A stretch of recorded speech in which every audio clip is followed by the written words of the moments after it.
There's a consensus today that the world has fallen into democratic recession. Everywhere you look, it seems liberal democracy is in retreat. Russia, Turkey, Hungary, Venezuela, Poland, narrative's pretty widely diffused. To begin with, I want to suggest this is actually not true. The number of democracies in the world has remained basically stable over the last decade. If you take the Polity 4 index, countries with a score of 6 or more are generally considered to be democracies. By that measure, there were 68 democracies in the world in 2005.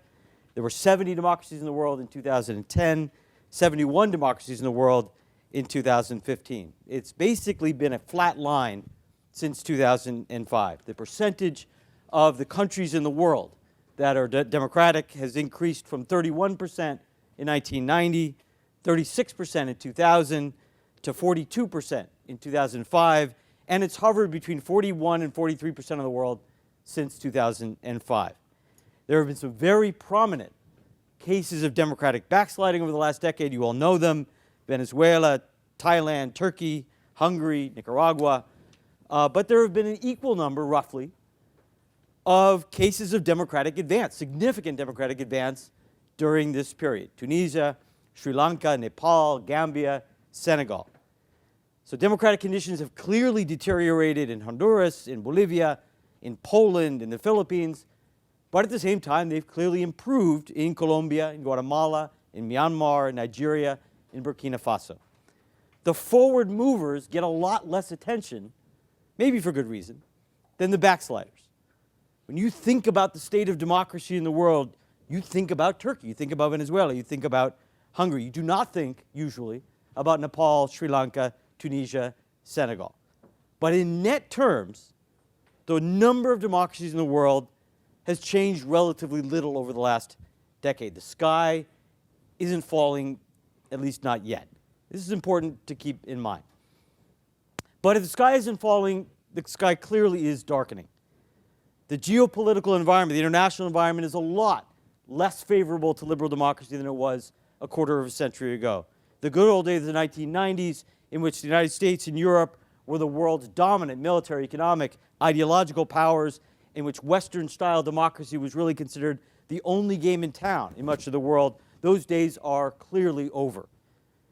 China and Russia are strengthening. The United States and Europe probably, inevitably, have lost a great deal of power and prestige. And we're seeing a disturbing rise of illiberal forces in the West. And crucially, and I think this is what a lot of people worry about, and for good reason, crucially, several established democracies are now showing signs of strain. So Brazil is facing a serious democratic crisis. India has elected a government with questionable commitment to liberal rights. Poland's government is threatening liberal democratic institutions. And for the first time in well over a century, the United States has elected a president with little demonstrable commitment to liberal democracy and to constitutional norms. So we can no longer take democratic stability for granted, even in places where it has long been considered consolidated. Now, even though democracies are not dying at a higher rate than they were in the past, at least not yet, they're dying in a different way. During the Cold War, as many of you know, the vast majority, 3 out of 4, democratic breakdowns, democratic deaths, took the form of a military coup. It was usually a pretty clear, pretty visible break. The elected government was replaced by a junta, the legislature was shut down, the Constitution suspended or dissolved. Breakdowns today are a lot more subtle. They begin not in the barracks, but at the ballot box.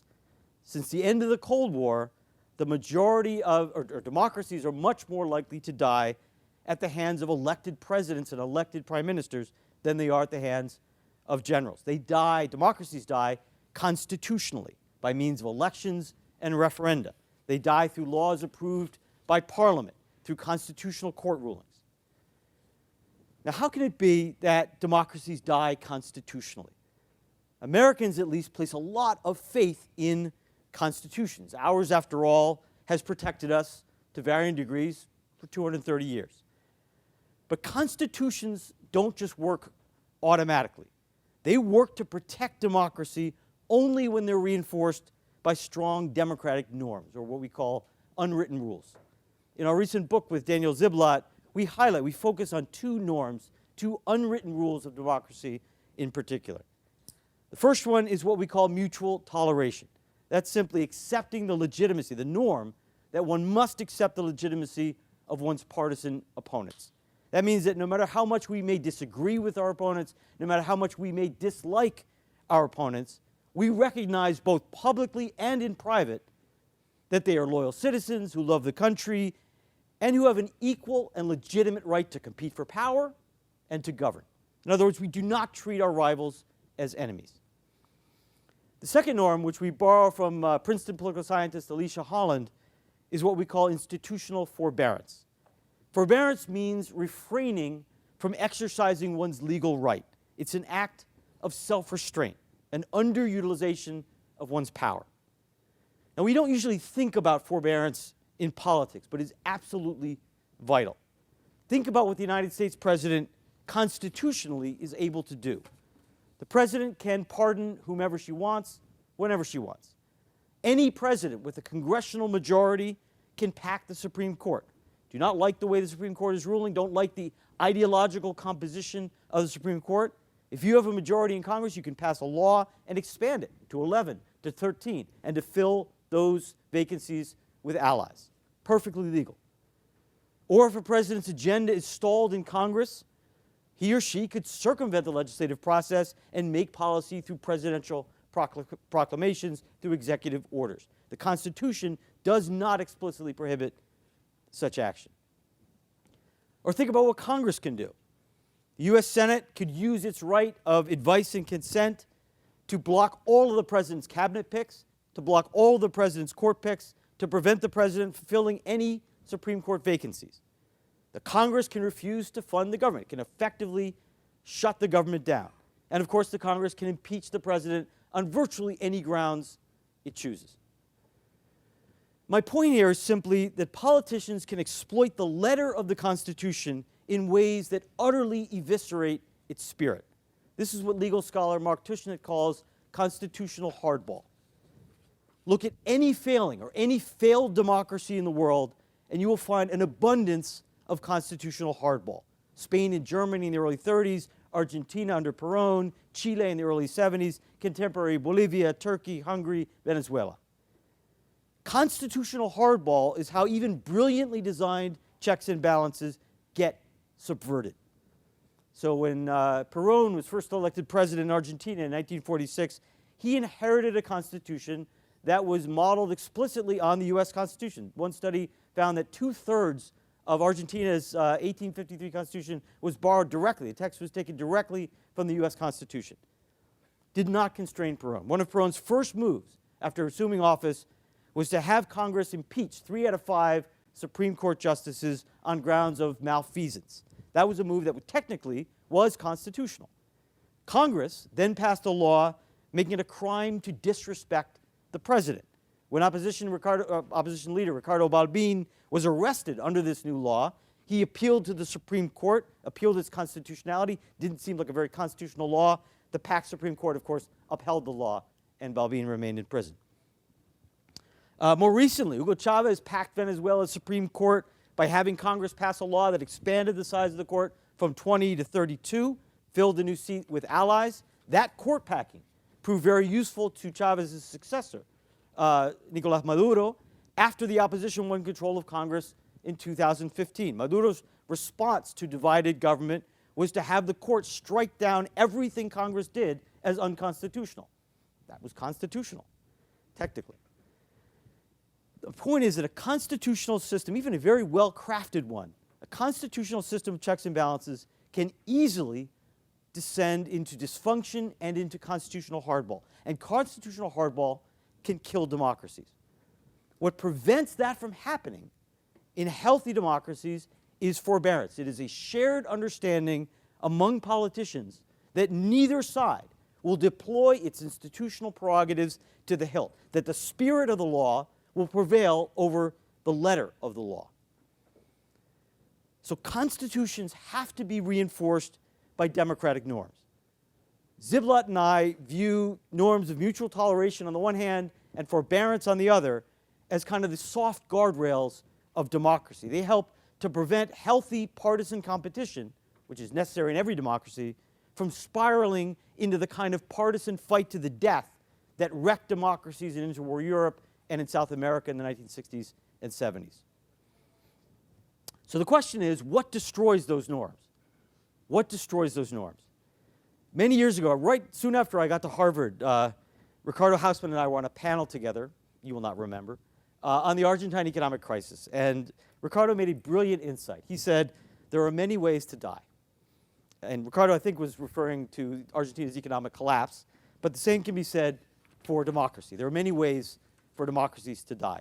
What kills democracy in Latin America, in the Philippines, in Turkey, is not necessarily what is challenging democracy in Europe and the United States today. And I want to highlight two fairly distinct phenomena that are threatening democratic norms in the world today. Populism first, and then polarization. The two are not entirely unrelated, but they're not the same. Populism is the primary cause of death of democracies in contemporary Latin America. Populists are political outsiders who mobilize mass electorates against the entire political and or economic elite.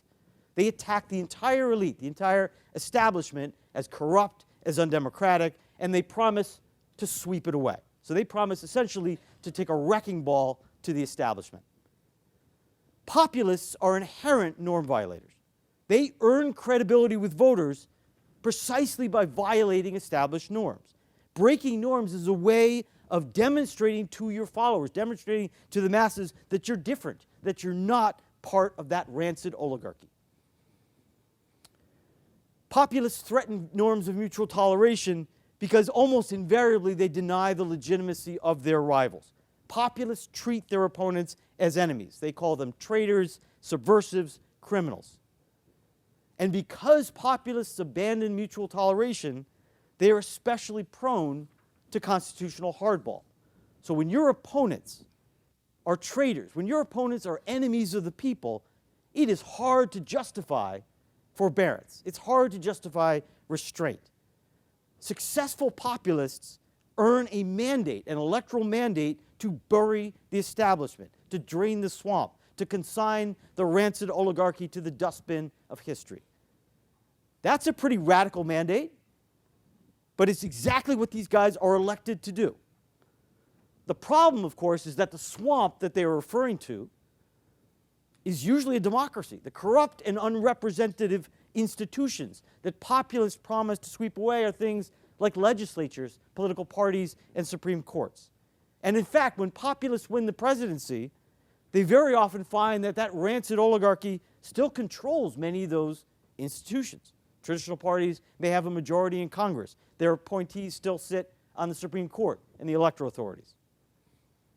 Now again, the key to avoiding deadlock and dysfunction in a system of divided government is forbearance.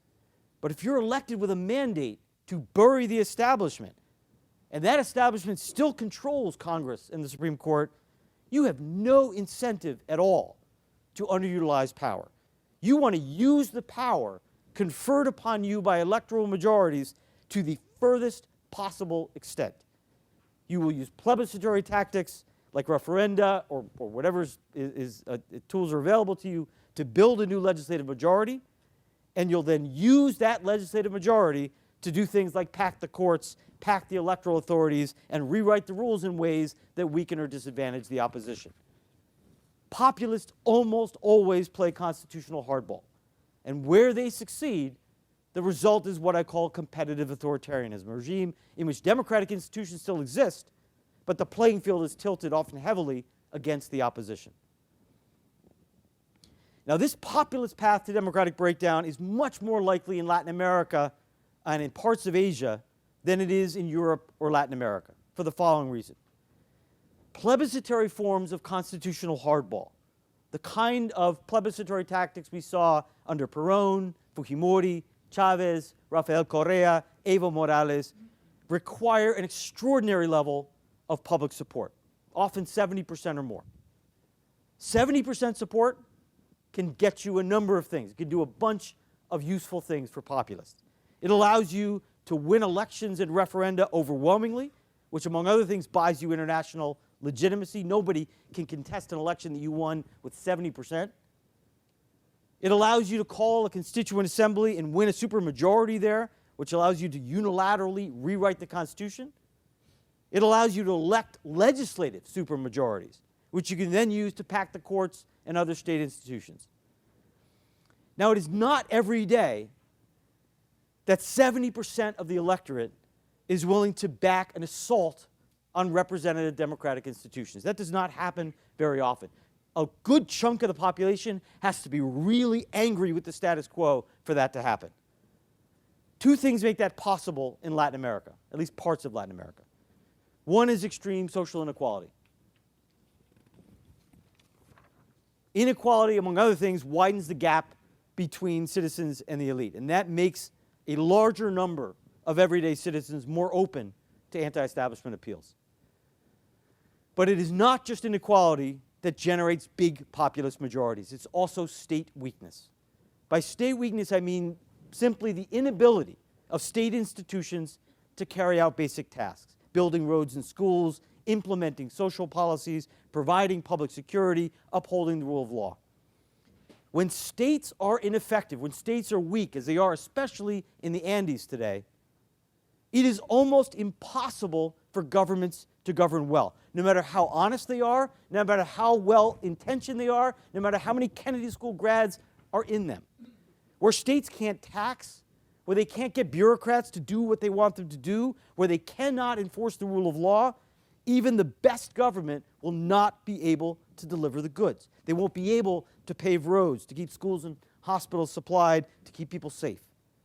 And when governments consistently fail to deliver the goods, new democracies get in trouble. Rather than being protected by the state, rather than feeling that they are being served by the state, citizens feel abandoned by the state, even mistreated by the state. That is a major source of public anger, especially among the poor, because the rich can live within an effective state. The rich use private schools, private health clinics and hospitals. They can protect themselves with private security guards, private lawyers. The poor have none of those options available. They're stuck with lousy public schools, lousy public hospitals. They have no choice but to rely on inept, indifferent, often corrupt bureaucrats. This is crucial. If the state cannot ensure that citizens in the highlands, in the jungle, in the slums enjoy even the minimal rights and protections that are guaranteed to them in the Constitution, by the law, then citizens are going to begin to feel like they're unfairly treated by the state. And when that feeling of unfairness persists over time, from one government to the next, to the next, citizens start to conclude, not irrationally, that all political parties are the same, that all politicians are no good, that no one in the political elite represents them. It is those citizens who are most likely to vote for political outsiders who promise to throw everyone out, who promise to take a wrecking ball to the elite. State weakness in a context of extreme inequality is what drives populism in Latin America, in Philippines, in Thailand, possibly in Turkey. This is not what's going on in Europe and the United States. What threatens democratic norms in the United States is not so much populism, although we have our share of it these days, but polarization. When societies divide into partisan camps with such radically different worldviews that rivals come to view their differences as irreconcilable, as even existential, norms of mutual toleration are very hard to sustain. When opponents view each other as an existential threat, partisan competition eventually, almost inevitably, gives rise to mutual fear and hatred. Parties come to view one another not as legitimate rivals, but as dangerous enemies. The erosion of mutual toleration, the loss of norms of mutual toleration, in turn encourages constitutional hardball. When we view our partisan rivals as enemies, as traitors, when we see their victory in an election, their coming to power, as something that is dangerous, as something that is unacceptable, we become tempted to use any means necessary to stop them, to prevent them from coming to office. When politics is so polarized that each side views the other's victory as intolerable, as beyond the pale, democracy is in trouble. Because when an opposition victory becomes intolerable, you start to justify using extraordinary means to prevent it. Things like violence, things like election fraud, things like coups. This is what we saw in Europe in the 1920s and 30s. It's what we saw in South America in the 60s and 70s.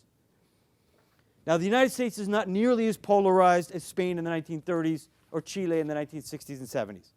But it's more polarized today than at any time since the 19th century. In 1960, 5% of Republicans and I think 4% of Democrats said they would be displeased if their child married someone from the other party. Uh-oh, 5 minutes, huh? Just getting started. 5% said they would be displeased if their child married someone from the other party. Today the number is 50%. According to a recent Pew survey, I think from last year, 45% of Republicans, 41% of Democrats say the other party's policies threaten the nation's well-being. 49% of Republicans and 55% of Democrats say the other party makes them feel afraid. We've not seen this level of partisan fear and loathing since the end of Reconstruction. Now, polarization in the United States is not along traditional left-right lines. It's not like interwar Europe or Latin America in the Cold War. It's along racial and cultural lines. 50 years ago, Republican and Democratic parties were culturally very similar. They were both overwhelmingly white and Christian. Differed on taxes, differed on spending, may have differed on foreign policy, but culturally they were very, very similar. 3 changes have occurred over the last half century. First of all, the civil rights movement led to a massive migration of Southern whites from the Democratic to the Republican Party, and African Americans, now enfranchised in the South for the first time, became overwhelmingly Democrats. Secondly, the U.S. experienced a massive wave of immigration. Those immigrants and their children are now primarily in the Democratic Party. And third, beginning in the early 1980s, evangelical Christians flocked overwhelmingly to the Republican Party. They used to be diffused between the two parties. So today, 50 years later, Democrats and Republicans are culturally very, very different. Democrats are a rainbow coalition of urban educated whites and a range of ethnic minorities, and Republicans, by contrast, remain overwhelmingly white and Christian. That's important because white Christians are not just any group. They were once, not only were they once a solid electoral majority, but they used to sit unchallenged atop the country's social, economic, political, cultural institutions. They filled the presidency, the Congress, Supreme Court, governor's mansions. They were the pillars of local communities. They were the CEOs. They were the newscasters. They were the movie stars. They were the college professors. And they were the face of both the Democratic and the Republican parties. Those days are over. But losing a majority and losing one's social status can be deeply threatening. Many, certainly not all, but many Republican voters feel like the country that they grew up in is being taken away from them. That, we think, is what ultimately drives polarization in this country. I'm talking about the United States, but to some degree, this applies to Europe as well. Now, Americans have not yet reached the levels of polarization that killed democracies in Europe or in Latin America. But we have reached a point where, according to exit polls in 2016, 1 out of 4 Trump voters believed that Donald Trump was unfit for the presidency of the United States. 1 out of 4 Trump voters believed Donald Trump was not fit to be president, and yet they still preferred him to the Democrat. We've reached a point where, according to Gallup, Republicans have a much more favorable view of Vladimir Putin than they do of Hillary Clinton. These are dangerous levels of polarization. Donald Trump is a symptom of that polarization. He's not a cause of it, and his departure from the White House will not put an end to it. Americans have to stop taking democracy for granted. We have to stop assuming, as we all have, me included, that no matter how recklessly we behave, no matter how recklessly our politicians behave, we couldn't possibly break American democracy. Now, it is true that no democracy, even remotely as old or as wealthy as ours, has ever broken down. That is true. And for that reason, it's still a pretty good bet that our democratic institutions will muddle through Trump. But it's also true that we're in uncharted territory in a couple of ways. We've reached levels of income inequality that are higher than at any time since the Great Depression, for one. And second, we have begun a transition that, to my knowledge, no democracy has ever successfully undergone. One in which a previously dominant ethnic group loses its majority status. Now, we may well become the first democracy to do that. But getting there requires inevitably passing through a period of intense and polarizing reaction. During that period of intense and polarizing reaction, we cannot afford to be reckless with our institutions. We've far, far too much to lose. And I've been told that time is out. Thank you.